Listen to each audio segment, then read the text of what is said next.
Hey guys, first পার্টে তো আমি দেখিয়েছিলাম রেড ভেলভেটের প্রিপারেশান। তো এটা সেকেন্ড পার্ট। তো দেখো স্পঞ্জটা কতটা নরম হয়েছে। তো এটা তো আউটডোর লুকটা এটা ছিল। এটা একটা হোমমেড কেক।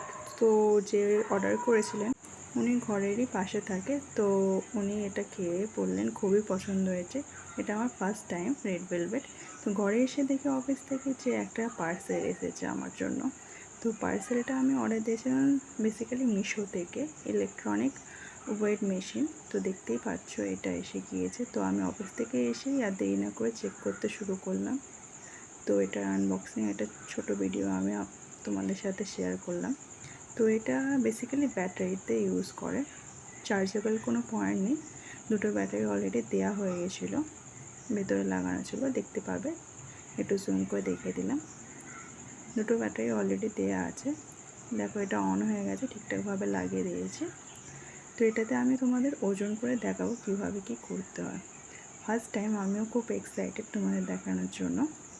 তো এটা হচ্ছে অন অফের বাটন, দেখতেই পাচ্ছ সুইচ অন করতে অন হয়ে গিয়েছে। তো এটা একটা আমি নর্মাল ওয়াটার বোতল নিয়ে টেস্ট করেছিলাম।